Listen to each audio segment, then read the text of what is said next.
వరంగల్ జిల్లాలో ఇటీవల కాలంలో జరిగిన అభివృద్ధి కార్యక్రమాలు, ముఖ్యమైన సంఘటనలు, రాజకీయ అంశాలు, నేతల పర్యటనలు తదితర విషయాలపై మా ఆకాశవాణి ప్రతినిధి డాక్టర్ వీణావాణి అందిస్తున్న జిల్లా నివేదిక. వరంగల్ జిల్లాలోని మామునూరు విమానాశ్రయం అభివృద్ధి పనులు శరవేగంగా కొనసాగుతున్నాయి. మామునూరు విమానాశ్రయం కోసం రెవెన్యూ అధికారులు అదనంగా 253 ఎకరాల భూసేకరణ పూర్తి చేశారు. ఇటీవల నిపుణుల బృందం ఎయిర్పోర్టు పరిసర ప్రాంతాలలో ఆప్టికల్ సర్వే నిర్వహించారు. తాజాగా మామునూరు విమానాశ్రయ ప్రాంతాన్ని అధికారులు డ్రోన్ లాక్ చేశారు. విమానాశ్రయ పరిసర ప్రాంతాలలో ఫోటోలు, వీడియోలు తీయకుండా ఇతర ముఖ్యమైన సమాచారాన్ని ఎవరూ సేకరించకుండా ఉండేందుకు డ్రోన్ లాక్ చేశారు. జిల్లా వ్యాప్తంగా ప్రజాపాలనా విజయోత్సవాలు ఘనంగా జరిగాయి. ప్రజాపాలనా విజయోత్సవాలలో భాగంగా వరంగల్ మహానగరపాలక సంస్థ ఆధ్వర్యంలో పట్టణ దినోత్సవం నిర్వహించారు. కాకతీయ వైద్య కళాశాల నుండి మున్సిపల్ కార్పొరేషన్ ప్రధాన కార్యాలయం వరకు 2K రన్ నిర్వహించారు. ఇండోర్ స్టేడియంలో పారిశుధ్య కార్మికులకు ఉచిత వైద్య శిబిరాన్ని నిర్వహించారు.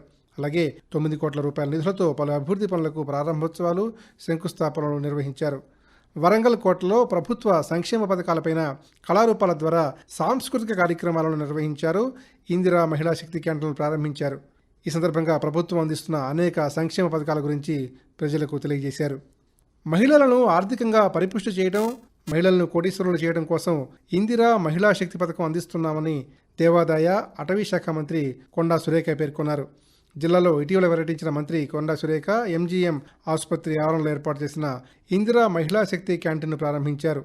వరంగల్ మున్సిపల్ కార్పొరేషన్ పరిధిలోని వరంగల్ తూర్పు నియోజకవర్గంలో 1,35,00,000 రూపాయలతో పలు అభివృద్ధి కార్యక్రమాలకు ప్రారంభోత్సవాలని, శంకుస్థాపనలు చేశారు.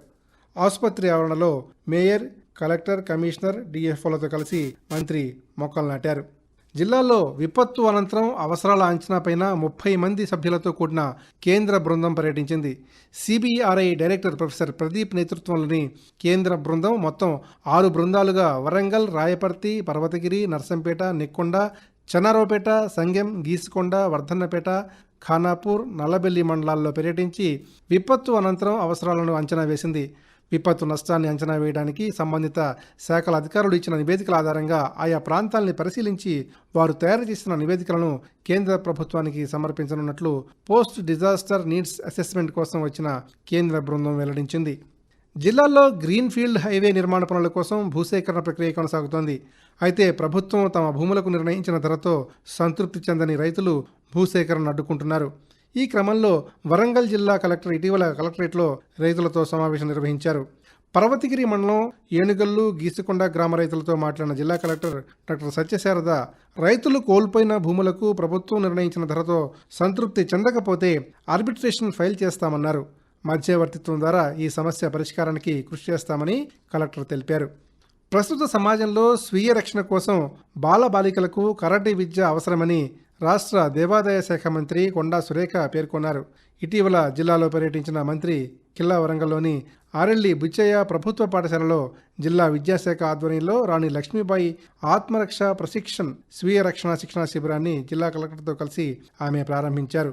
బాలికలు తమను తాము రక్షించుకునేందుకు మార్షల్ ఆర్ట్స్ను నేర్చుకోవాలని పిలుపునిచ్చారు.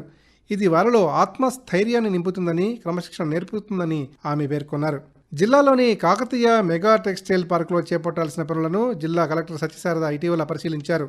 గత జూన్లో కాకతీయ మెగా టెక్స్టైల్ పార్కును ముఖ్యమంత్రి రేవంత్ రెడ్డి సందర్శించి సూచించిన విధంగా వివిధ అభివృద్ధి పనులకు సంబంధించి, అలాగే భూ నిర్వాసితులకు పట్టాలను జారీ చేయాల్సిన నేపథ్యంలో కాకతీయ మెగా టెక్స్టైల్ పార్కును కలెక్టర్ పరిశీలించారు.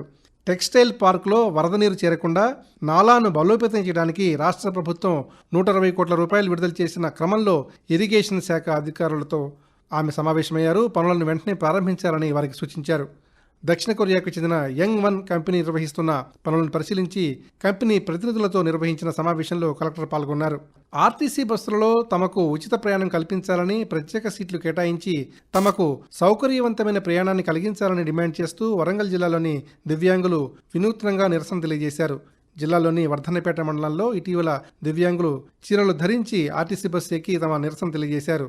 ఆర్టీసీ బస్సులలో మహాలక్ష్మి పథకం ద్వారా మహిళలకు ఉచిత బస్సు ప్రయాణ సౌకర్యాన్ని కల్పించడం వల్ల తాము ఇబ్బందులు పడుతున్నామన్నారు. దివ్యాంగుల కోసం ప్రతి బస్సులో కనీసం 3 సీట్లు కేటాయించాలని వారు కోరారు.